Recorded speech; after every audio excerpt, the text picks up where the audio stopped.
Hi, it's Brian with the Midnight Mechanic. Today I'm going to show you how to not make stupid mistakes on your car. So right here I have my 86 S10 Blazer. As you can see, it's been sitting up for a long time. I've owned this thing for over 25 years now, and I had it in high school and I made a lot of stupid mistakes on it. And one of the biggest mistakes I made was really bad body work that I did on it. Now, I bought this thing up outside of Philadelphia in Lancaster area, Pennsylvania, and it saw its share of road salt. And actually, the truck originally came from Maine. I found that out after the fact. But I made a lot of mistakes patching up rust rather than replacing it, and it led to some serious rust issues. And it got to the point where one day I was driving to work, the sides were completely rusted out, the weather strip was leaking, I'm soaked in water, and somebody pulls up beside me and they take a picture of me because the truck was just so ridiculous. So at that point, I decided, all right, it's time to park this thing and I'll fix it later. So put it under the shed roof, and hopefully we can get to it and repair some of the bad mistakes that I had before.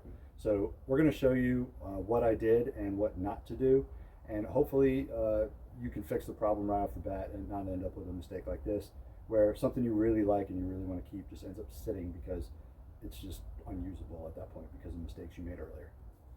So now you can see right here where the problem started. It was just a little hole, and I poked it with my key and ended up being a decent sized rust hole, but not terrible. Now, at the time I was in high school, I didn't know how to weld, so I really didn't know how to fix the problem. Well, if I would have just looked into it a little bit, try to figure out how to do it, I could have saved myself a ton of money, a ton of frustration, and I could have saved my car. But as you can see right here, that tiny little hole that I pop riveted some metal over and slathered it in Bondo is now rusted all the way through there, all the way down to the bottom. So now, instead of just this little piece to replace, now I have to replace this whole panel. Now the same thing happened in the back here. As you can see right here, it's the same thing. There was a little hole, and now it is rusted all the way up to here and around the back. So instead of just replacing that small piece like I could have back in the day when I had the chance to do it, now I got to replace the whole thing. Now on the other side, I started to tear it apart a little bit, tear some of my bad work out, so you can kind of see how bad it looks underneath these sides, and you can see just why you need to go ahead and do it right the first time.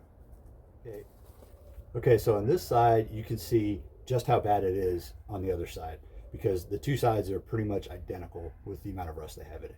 Now, we started tearing off all the metal and all the Bondo that I had slapped on there, and you can see this whole side is rusted out. It's rusted out on the back side.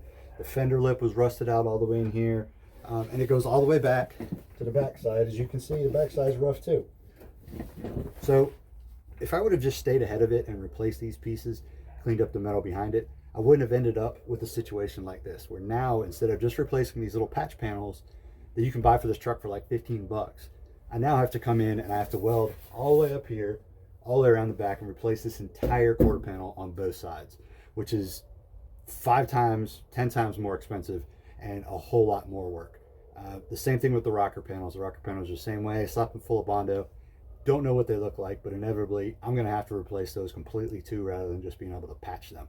So this vehicle that I love and that I've had for 25 years now has been sitting for over 10, just because earlier in its life I did this kind of work to it. Now, if you would just stay ahead of the game, maintain your vehicle, and do the repairs it needs at the time rather than patching it up, you can keep driving it and not end up with a major project like this is going to end up being. We're going to have to replace a whole lot of metal on this thing, and it's not going to be worth it. The vehicle is not going to be worth what we end up having to put into it, but it's a labor of love. It's my first car. I'm not going to get rid of it ever, so might as well fix it and not just leave it sitting back here under the shed, and actually drive it and enjoy it. So if you want to do that with the car that you care about, actually drive it and enjoy it, maintain it, stay ahead of it, and fix the problems before they become bigger problems. So you heard it in this video, and you'll hear it again a lot. Learn from my mistakes. I'm doing this a long time.